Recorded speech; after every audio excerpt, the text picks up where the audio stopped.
తాజా పరిణామాల మీద కేటీఆర్ విలేకరులతో చిట్ చాట్ చేశారు. కొడంగల్లో జరిగిన ఘటనతో ప్రభుత్వం ఉలిక్కిపడింది.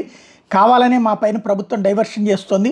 పరిగిలో బీజేపీ కాంగ్రెస్ వాళ్ళని ఇంటికి పంపించి 16 మందిని పోలీస్ స్టేషన్లో ఎస్పీ దగ్గర నుండి కొట్టించారు. హరగోపాల్ కోదండరాం కనీసం మాట్లాడలేదు. మావోయిస్టులు స్పందించారు కానీ ఎవరు మాట్లాడడం లేదు.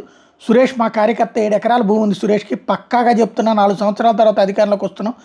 అధికారులారా జాగ్రత్త. నిన్న remand report bogus.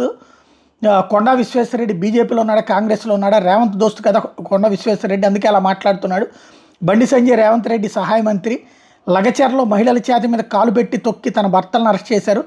National commission women కమిషన్కి ఫిర్యాదు చేస్తా, నన్ను లోపలేస్తే ఎన్ని రోజులు వేస్తాడు, కొన్ని రోజుల తర్వాత బయటకైతే వస్తాను కదా, బయటకు వచ్చి మళ్ళీ ఇంకా గట్టిగా మాట్లాడతా, నన్ను లోపలేస్తే మా పార్టీ నా కోసం పోరాటం చేస్తుంది, ప్రజల కోసం నిలబడతారు. రేవంత్ లాంటి సన్నాసి ఉంటే ఇలాగే అవుతుంది.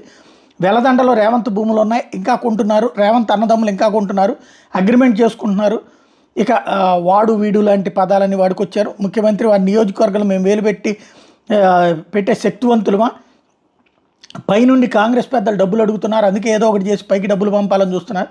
మూసి సుందరీకరణ మీద డ్రామా బంద్ చేయి రేవంత్.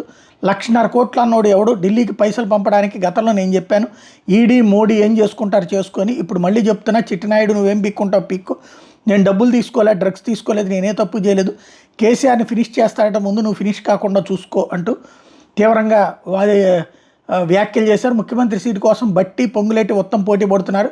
తెలంగాణలో భూముల రేట్లు పెరిగినాయి, అందుకే రైతులు ఆందోళన చేస్తున్నారు. భూమితో రైతులకు ఒక ఎమోషన్ ఉంటుంది, అందుకే వ్యతిరేకత ఉంది. రేవంత్ 5 సంవత్సరాలు ముఖ్యమంత్రిగా ఉండాలి, అప్పుడే ప్రజలు కాంగ్రెస్ పార్టీకి ఓటు వేయాలంటే భయపడతారు.